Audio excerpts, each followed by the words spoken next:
Salut à tous. C'est Brothers in Cards. Aujourd'hui, on ouvre le set de démarrage Final Fantasy VII. Hop. Il est encore scellé avec les petits scotch sur les côtés. Hop. On a déjà ouvert celui de Final Fantasy XIII. Hop. Donc, comme d'habitude, encore un petit scotch. Ce set de démarrage, vous pouvez le trouver assez facilement dans les enseignes. C'est pas comme le 10 où on galère un petit peu à le trouver puisqu'il faut aller dans la même enseigne. Là, il est relativement simple à trouver. Donc, il y a un tapis de jeu. C'est le même que pour les autres d'ailleurs. Le même pour les 3 Voilà, decks. avec la notice pour jouer. Hop. Donc on avait déjà montré pour les 3 decks, donc celui de Final Fantasy VII à gauche, Final Fantasy X au milieu qui est assez dur à trouver, et celui de Final Fantasy XIII à droite. Hop. Avec, il y a... Ah oui, non, c'est celle-là, la notice pour jouer. L'autre, c'est la petite explication sur chacun des... Un petit guide de démarrage où on pourrait le déplier, mais de toute façon, c'est assez compliqué, puis c'est écrit assez petit, donc à la caméra on verra pas grand-chose. Hop. Donc le dernier coup, on avait eu du mal à l'ouvrir. En fait, il y a une petite ouverture facile sur le côté. Tout simplement. Hop, on n'avait pas vu. Bon, c'est pas non plus... Ah, si. Donc ce deck, il est dédié pour Cloud principalement, qui est plus ou moins le personnage principal de Final Fantasy VII. Cloud qu'on retrouve ici. Donc en bas, on voit... Hop. C'est un numéro de la série. Donc ça, c'est une carte qui est exclusive au set. Donc justement, je pense qu'elle comporte la lettre S. Et c'est ce qu'on avait dit dans une autre vidéo. On savait pas trop d'où ça venait, le S. Donc oui, c'est les cartes exclusives à ce set de démarrage. Oui, il y a 10 cartes exclusives. Oh. 10 cartes exclusives pour chacun des sets de démarrage. C'est encore un petit peu collé. C'est un peu collé, oui. Hop. Zangan. Donc c'est vrai qu'il y a, comme d'habitude, il y a toujours des doubles. Sur ce coup-là, des triples, ce sont des triples pour jouer. Oh, Tifa. Donc elle aussi, c'est une exclusive. Ça, c'est une image tirée du jeu.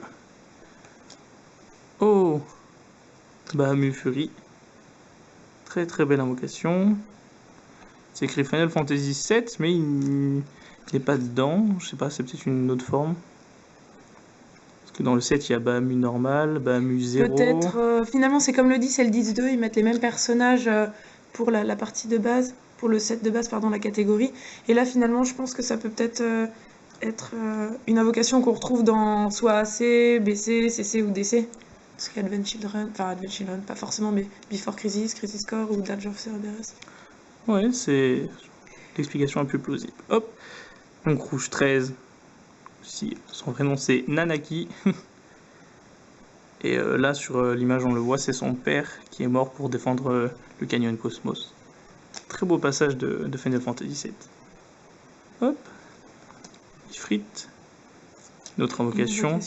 C'est vrai qu'elle est assez récurrente de Final Fantasy. Oui. Ifrit, c'est comme... Finalement on aurait pu mettre sur plusieurs Final Fantasy. Ils ont mis Tactics, mais après le 7, le 10, Mage noir. un peu partout. C'est vrai, des doubles, mais bon. C'est vrai que ça, c'est des communes qu'on retrouve même dans la série normale. Il faut savoir que les cartes exclusives au set de démarrage, comme par exemple Cloud, qu'on a vu au tout début, on peut les avoir en premium, donc en version brillante, dans les boosters. Mais on peut pas les avoir en version normale. C'est ça la différence, en fait. Finalement, le côté premium ou pas premium n'aide pas vraiment au jeu, ça n'a pas d'intérêt. Enfin, c'est juste pour la collection. Visuel, oui. Hop, écuyer. Oh, Vincent, donc encore un petit S. C'est vrai que c'est compliqué à voir si les caméras ne font pas trop de la mise au point, mais c'est une exclusive à ce set de démarrage.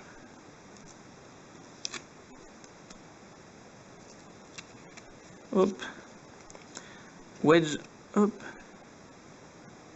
C'est un membre d'Avalanche, oui, on le voit au début de Final Fantasy VII et dans d'autres Final Fantasy avec Biggs.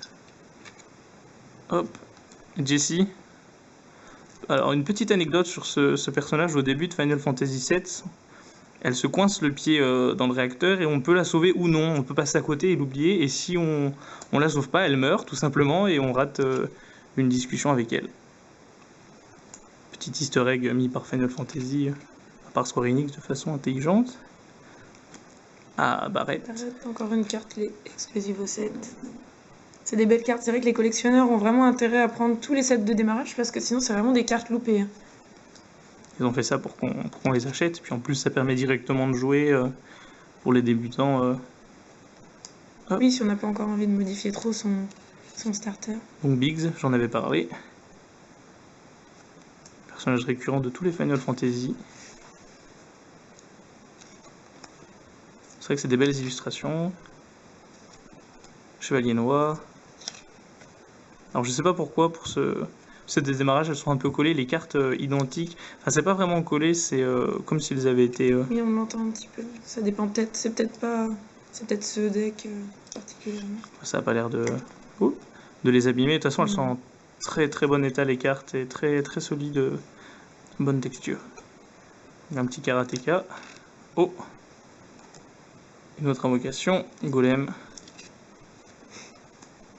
Clash Royale. S'il y a des gens qui jouent. Hop, le moine.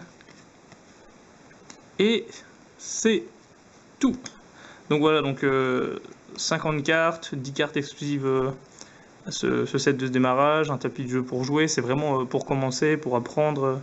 C'est vraiment bien. Sinon, en fond, vous voyez la petite display qu'on a commencé à ouvrir sur la chaîne. Donc n'hésitez pas à aller voir, on va tout mettre en vidéo. On fera 6 parties de 6 boosters. Donc voilà.